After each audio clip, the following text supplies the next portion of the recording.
Yo, what are you doing there? This is an XD40, and it's currently running normally if it was 2022. Throughout 2024 and 2025, something strange happened with the XD40 fleet. For the last 7 to 8 years of their service lives, the XD40s ran exclusively in the Richmond area, but they recently became a major player in TransLink's big bus reshuffle. In the last 2 years, the entire fleet has gradually moved into the Surrey Transit Center, with the final Richmond XD40 service taking place last year. That was until now, as 2 units decided that they desperately needed a career change, and I don't really blame them. Surrey is one of the most stressful environments for a bus, with extremely long cycles and heavy crowds. The closest route to a Surrey route layout is this one right here, the 430 Express, but calling the 430 an express is a bit of a stretch, as it's one of the worst express routes in TransLink's entire network. On a good day, the 430 is a perfectly fine route, but a bad day for the 430 is an absolute clown show. Fortunately on this occasion for this XD40, this is one of the better days for the express route, and has a relatively smooth journey.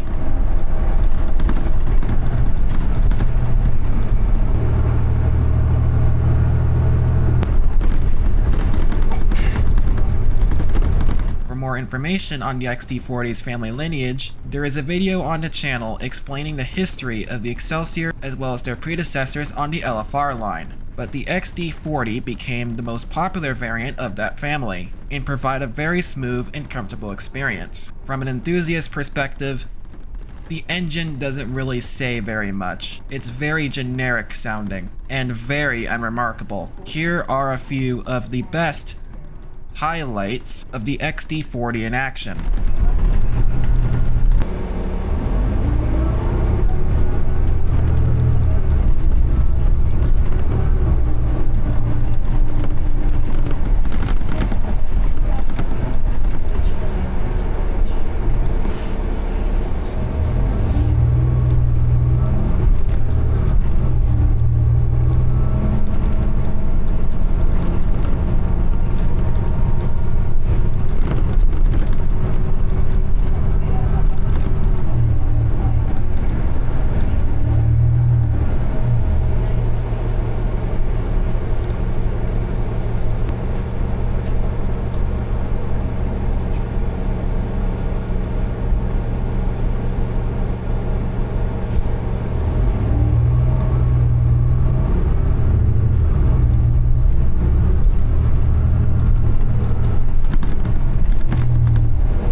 The Knight Street section is make or break for the 430 Express and its pseudo-sister route, the 22. It either has a very smooth, traffic-free run down the hill and over the bridge, and vice versa, or become an absolute traffic nightmare that dramatically lengthens the ride time and causes massive delays. But today, Knight Street and the Knight Street Bridge are on their best behavior, so there's not really a lot to say about the route itself, at least here.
this is where the 430's momentum starts to fall down a cliff. The approach onto the intersection of Bridgeport Road and Great Canadian Way is one of the larger traffic magnets on this route. Not really helping matters that much are the number of routes that have to share the section to get into Bridgeport, which is almost every single one of them. In addition to the 430, the 600s, 351, 352, 354, the 407, and the 412 have to turn down here to get to the bus exchange. And to add insult to injury, there is a Costco perfectly placed near Bridgeport Station, and right next to the intersection. If you know anything about Costco, then you know that their parking lots can be absolute carnage at times. And having one in such a key bus corridor just creates a recipe for disaster.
Now, with that over with, we finally approach Bridgeport Station and leave the XD40 behind. As we start to pull into Bridgeport Station, an important question comes up. 2 XD40s are currently back in Richmond, which means something has to replace them over in Surrey. What 2 buses will go over there to fill their roles? Well, it just gets more bizarre from here, as we'll soon see.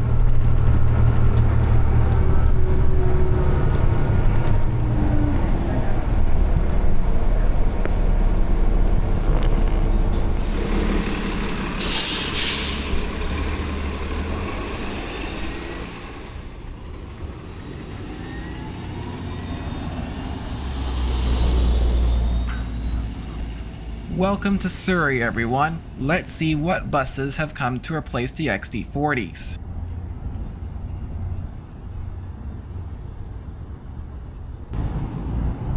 Nah, bro, we're not doing this. Right, end of the video.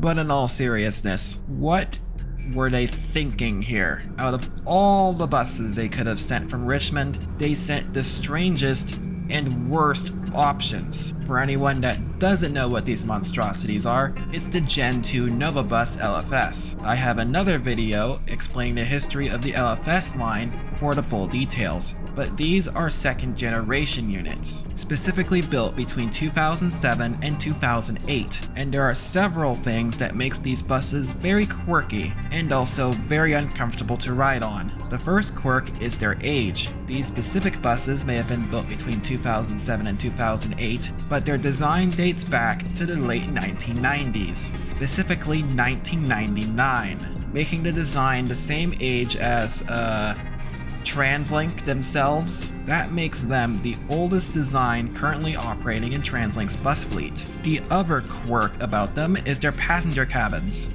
The original Nova generations don't have a standard engine door, unlike the Gen 3 HEV we just passed and the Gen 4s, meaning the engine is taking up a lot of room in the rear. Because of this, the passenger compartment on the left-hand side is pushed forward to allow for more room for the powertrain. This does unfortunately come at a heavy cost. The passenger area in these Novas is quite cramped, and very uncomfortable to stand in or sit in, making their move into Surrey, a region that is known for having some of the busiest routes on the network, with the decently spec'd XN40 and D40 LFRs push their limits, very suspect at best. The particular Gen 2 we're in today is a 2007 unit, 9704. In fact, both of the Gen 2s running in Surrey are 2007 units. The second bus running here is 9695. We'll in fact see 9695 later in this video. On this day, it was assigned on the 342 and 595. Fortunately for the passengers on that bus, the 595 seems to be a much better fit. Well, most of the time. Crowding is not that bad on that route. The same can't be said for the 501, aka the route that 9704 and we will be running on today. Unlike the XD40 though, the Nova comes with a better powertrain, at least from an enthusiast perspective, with their Cummins ISL, but because of how small the engine compartment is, it does feel underpowered, at least compared to other buses with a similar engine, which will be made slightly apparent by their highway run later in this video. But now I'll stop yapping and let you enjoy the oddity of a Gen 2 Nova on one of Surrey's longest routes.